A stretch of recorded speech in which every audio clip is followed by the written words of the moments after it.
आज हम एडिटोरिया बुक के प्रैक्टिस सेट नंबर 2 को देखने जा रहे हैं। चलिए क्वेश्चन नंबर 1 से शुरू करते हैं। पाथवे टू गॉड नामक पुस्तक किसकी है? तो महात्मा गांधी की है पाथवे टू गॉड नामक पुस्तक। निम्नलिखित अधिनियमों को उसके कालक्रम अनुसार व्यवस्थित करें और नीचे दिए गए कूट से सही उत्तर का चयन करें। तो चलिए इसका ऑप्शन देखते हैं। ऑप्शन नंबर इसका हो जाएगा डी, 1, 2, 3, 4। तो पहले आएगा लैक्स लोकिस अधिनियम, फिर आएगा बंगाल टेनेंसी अधिनियम, आयु सहमति अधिनियम आएगा, फिर भारतीय विश्वविद्यालय अधिनियम आएगा। चलिए अगला क्वेश्चन देखते हैं। तीसरा नंबर, ईश्वर चंद्र विद्यासागर ने लड़कियों के लिए किस स्थान पर स्कूल की स्थापना की थी? तो कोलकाता में स्कूल की स्थापना की थी। वेस्टर्न टी की घटना कब घटित हुई थी? तो रेगुलेटिंग एक्ट के समय में वेस्टर्न टी की घटना घटित हुई थी। नाई धोबी बंद सामाजिक रुकावट बाइकॉट का एक स्वरूप था जो वर्ष 1919 में तो किसान द्वारा प्रतापगढ़ जिले में चलाया गया था। यह संगम युग में उदयपुर किस लिए प्रसिद्ध में विख्यात था? प्रसिद्ध या विख्यात था तो कपास के व्यापार का महत्वपूर्ण केंद्र था उदयपुर। सूची सुमेलित करना है और कूट के द्वारा आंसर को मिलाना है। तो इसका 7 का हो जाएगा ऑप्शन नंबर सी। 7 का ऑप्शन सी हो जाएगा। चलिए हम देखते हैं अब। फतेह उल सुल्तानी, तो फतेह उल सुल्तानी है अब्दुल मलिक इसामी का। और फतू ए फिरोज शाही हो गया फिरोज शाह तुगलक का। तारीख ए फिरोज शाही हो गया जियाउद्दीन बर्नी। और उज्जैन उल फतू हो गया अमीर खुसरो का। चलिए आगे बढ़ते हैं।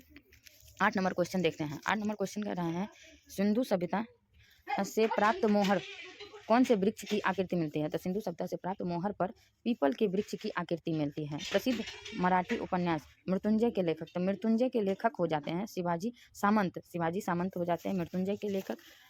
चलिए हम आगे बढ़ते हैं। 10 नंबर क्वेश्चन, निम्नलिखित में से किस घटना ने ब्रिटिश ईस्ट इंडिया कंपनी को बंगाल सूबे का वास्तविक मालिक बताया है? तो वास्तविक मालिक बना दिया कौन सा लड़ाई? तो बक्सर की लड़ाई जब हुआ तो अंग्रेज ईस्ट इंडिया कंपनी को बंगाल का वास्तविक मालिक बना दिया गया। जहांगीर ने किसे नादिर उल असर के खिताब से नवाजा था? नादिर उल असर के खिताब से जहांगीर ने किसे नवाजा था? उस्ताद मंसूद को नवाजा था। चलिए हम आगे बढ़ते हैं। गजनी का सुल्तान महमूद किस चोल राजा के समकालीन थे? तो किस चोल राजा के समकालीन थे? तो राजेंद्र प्रथम के समकालीन थे गजनी का सुल्तान महमूद। अनंत राज सागर जलाशय का निर्माण किस वंश के शासक द्वारा किया गया था? तो किस वंश के शासक द्वारा किया गया था? तो विजयनगर के शासक द्वारा किया गया था जलाशय का निर्माण। मंगोल शासक चंगेज खां की मृत्यु, तो चंगेज खां की मृत्यु कब हो गया? तो इसका मृत्यु हो गया 1227 ईस्वी में चंगेज खां की मृत्यु। आगे देखते हैं। गिजाली किसके शासन काल की प्रसिद्ध रचना है? गिजाली, तो गिजाली है अकबर के समय की गिजाली रचना है। ठीक है। स्वतंत्रता के अधिकारों में सबसे प्रमुख अधिकार कौन सा है? तो जीवन और व्यक्ति की स्वतंत्रता का अधिकार न सबसे प्रमुख अधिकार में से एक है। ये हमारे देश के नागरिकों के लिए जरूरी है जानना। भारत का राष्ट्रपति एकल हस्तांतरीय मत के जरिए समानुपाती प्रतिनिधि द्वारा निर्वाचित होता है। इसका निहितार्थ है। तो इसका ऑप्शन हो जाएगा ए। प्रत्येक निर्वाचित सांसद या विधायक को मत की संख्या समान होती है। चलिए आगे देखते हैं। 18 नंबर क्वेश्चन, राज्य के नीति निदेशक तत्व के संदर्भ में निम्नलिखित कथनों पर विचार कीजिए। तो एक इसका ना कूट देखते हैं। पहले कूट में बोल रहा है, कूट में इसका ऑप्शन हो जाएगा बी। एक और दोनों सही है। तो वे न्यायालय द्वारा परिवर्तन नहीं होते। राज्य के नीति निदेशक तत्व न्यायालय द्वारा परिवर्तनीय नहीं होते। कानून निर्माण में इस सिद्धांत को लागू करना राज्य का कर्तव्य होता है। इसे लागू करना। चलिए हम 18 के बाद 19 देखते हैं। भारतीय न्याय संहिता कौन सी धारा महिलाओं की सहमति के बिना गर्भपात करने के अपराध से संबंधित है? तो 313 है ना धारा, उसके अनुसार महिला जब सहमत होगी तभी करवा सकते हैं। लेकिन वैसे तो गर्भपात बहुत ही दंडनीय अपराध है, खराब काम है। चलिए हम देखते हैं आगे। वैसे संसाधन जो वर्ष के उपयोग से समाप्त हो जाते हैं उसे क्या कहते हैं? तो अनवीकरणीय कहते हैं। चलिए आगे देखते हैं। भूदृश्य पर जल, पवन एवं हिम जैसी विभिन्न घटना के द्वारा होने वाले क्षय को क्या कहते हैं? तो होने वाले क्षय को अपरदन कहते हैं। अब 12 नंबर क्वेश्चन देखते हैं। भारत के उत्तर पश्चिम भाग में अमेरिका कपास की किस्म को किस नाम से अमेरिका में कपास के किस्म को किस नाम से जाना जाता है? तो नरमा के नाम से जाना जाता है कपास के किस्म को, कपास के ग्रुप या कपास को। निम्नलिखित में से किस नदी को व्यर्थ के नाम से जाना जाता है। तो व्यर्थ के नाम से किसको जाना जाता है? तो झेलम को जाना जाता है व्यर्थ के नाम से। टीई पर्वत किस राज्य में? टीई पर्वत है जो किस राज्य में है? तो टीई पर्वत नागालैंड में है। कहाँ है? नागालैंड में है टीई पर्वत। अब कह रहा है कोयला का जलना किस अभिक्रिया का उदाहरण है? तो कोयला का जलना किस अभिक्रिया का उदाहरण है? तो संयोजक अभिक्रिया का उदाहरण है। चलिए, फ्लाई ऐश प्रदूषण, फ्लाई ऐश प्रदूषण ऐसन होता है, फ्लाई ऐश प्रदूषण क्या होता है? तो इसका हो जाएगा ताप विद्युत संयंत्र, ताप विद्युत संयंत्र होता है। तुलसी, तुलसी के पौधे का औषधि महत्व किसकी उपस्थिति है? तुलसी का पौधा हर आंगन में होता है, तो वो औषधि के रूप में काम करता है, ये सबको पता है, लेकिन कौन सा ऐसा चीज़ होता है जिसके वजह से वह औषधि के रूप में प्रयोग होता है? तो इसका ऑप्शन हो जाएगा डी, फिनोल एवं फ्लोबेनायड, फ्लोबेनायड्स, फ्लोबेनायड। चलिए आगे हम देखते हैं। मेरा थोड़ा हिंदी में गलती हो जाता है बोलते बोलते, तो थोड़ा आप लोग उस बातों पे ना ध्यान दीजिएगा। सूची 1 को सूची 2 से सुमेलित कीजिए। नीचे दिए गए कूट की सहायता से सही उत्तर का चयन करिए। तो चलिए हम इसका ऑप्शन देखते हैं। ऑप्शन कह रहा है 28 का बी होगा इसका ऑप्शन। चलिए हम इसको मिलाते हैं, मिलान करते हैं। सोडियम बेंजोएट, तो सोडियम बेंजोएट फल के रस में रस का परीक्षण करता है, ठीक है। कैल्शियम हाइड्रोक्साइड, हाइड्रोक्साइड क्या है? तो ब्लीचिंग पाउडर, ठीक है। नाइट्रिक अम्ल, नाइट्रिक अम्ल हो जाएगा रासायनिक उद्योग, और सल्फ्यूरिक अम्ल होगा पेट्रोलियम शोध। चलिए इसका हो गया। आगे बढ़ते हैं। 29, कौन सा एक आवश्यक तत्व है जिसका उपयोग प्रोटीन के संश्लेषण में किया जाता है? तो नाइट्रोजन। पादप में जाइलम उत्तक का कौन सा भाग भोजन भंडारण करता है? तो कौन सा भाग भोजन भंडारण करता है? Xylem parenchyma, parenchyma, xylem parenchyma ना भोजन का भंडारण करता है। चलिए आगे क्वेश्चन देखते हैं। निम्नलिखित में से किस एक कोशिकीय कोशिकांग समूह में डीएनए होता है?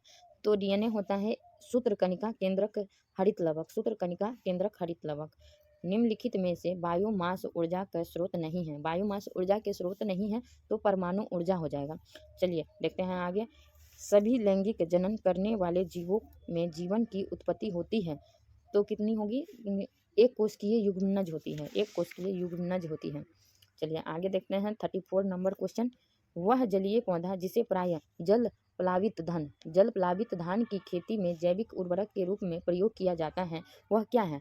तो वह हो जाएगा एंजोला, एंजोला हो गया, एंजोला। निम्नलिखित में से कौन सा एक कीटभक्षी पौधा है? तो कीटभक्षी पौधा कौन सा है? तो नेपेथीस होगा, नेपेथीस होगा। चलिए हम आगे देखते हैं। 36 नंबर क्वेश्चन। निम्नलिखित में से कौन सहजीवी सहजीवी संबंध को दर्शाता है? निम्नलिखित में से कौन सहजीवी संबंध को दर्शाता है? तो काई है ना, सहजीवी संबंध को दर्शाता है। चलिए अगला क्वेश्चन देखते हैं। निम्नलिखित में से कौन सी विधि राष्ट्रीय आय के आकलन की विधि है? तो राष्ट्रीय आय को आकलन किस विधि से करते हैं? तो वितरण विधि से करते हैं राष्ट्रीय आय का आकलन। अपने निवेश के बदले में एक शेयर धारक को प्राप्त करता है, एक शेयर धारक प्राप्त करता है, तो क्या प्राप्त करता है? अपना पैसा देता है, तो उसको कौन क्या प्राप्त होता होगा? कुछ तो प्राप्त होता होगा ना। बी, लाभांश एवं बोनस देता है, लाभांश और बोनस देता रहता है बीच बीच में। आधुनिकीकरण में शामिल है, आधुनिकीकरण में कौन शामिल है? ए और बी दोनों शामिल है। इसका ऑप्शन नंबर सी होगा। नवीन प्रौद्योगिकी का प्रयोग और सामाजिक दृष्टिकोण में परिवर्तन, ये दोनों शामिल है आधुनिकीकरण में। इसका ऑप्शन नंबर सी होगा, लेकिन ए बी दोनों सही है, ये बता रहा है। चलिए आगे हम देखते हैं। 40 नंबर क्वेश्चन। 40 नंबर कहता है पारिस्थितिकी तंत्र के संदर्भ में निम्नलिखित कथनों पर विचार कीजिए। तो अब हम विचार करते हैं। इसमें ना स्वपोषी स्तर पर उत्पादन को प्राथमिक उत्पादकता कहते हैं, ठीक है, ये भी सही है। द्वितीय उत्पादकता के संदर्भ में परपोषी स्तर के उत्पादन से है, ये सही है। तो इसका नंबर सी सही हो जाएगा। एक और दोनों सही है।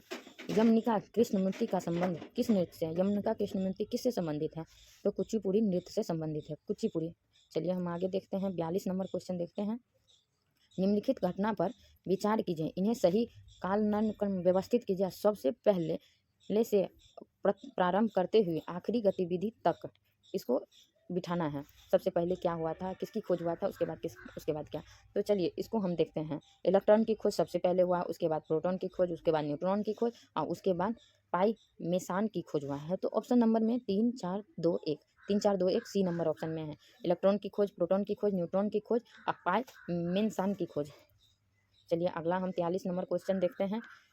निम्नलिखित में से किस राज्य में हर वर्ष इको रिट्री महोत्सव का आयोजन होता है? तो किस राज्य में होता है? तो ये हो गया ओडिशा में होता है। इको रिट्री महोत्सव का महोत्सव का आयोजन। चलिए हम अगला क्वेश्चन देखते हैं। अगला क्वेश्चन मेरा है 44 नंबर। दहेज निषेध अधिनियम, दहेज निषेध अधिनियम किस वर्ष पारित किया गया था? तो ये पारित हुआ था 1961 के समय में। राजा ललितादित्य ने किस राज्य पर शासन किया? राजा ललितादित्य किस राज्य पर शासन किया था? तो कश्मीर पर शासन किया था। शेर ए गुल फरोसा त्यौहार, शेर ए गुल फरोसा त्यौहार कब का आयोजन कहाँ किया जाता है? शेर ए गुल फरोसा का आयोजन कहाँ होता है? ये एक त्यौहार है, इसका आयोजन होता है दिल्ली में। कहाँ होता है? राष्ट्रीय राजधानी दिल्ली में होता है। और विश्व रोगी सुरक्षा दिवस कब मनाया जाता है?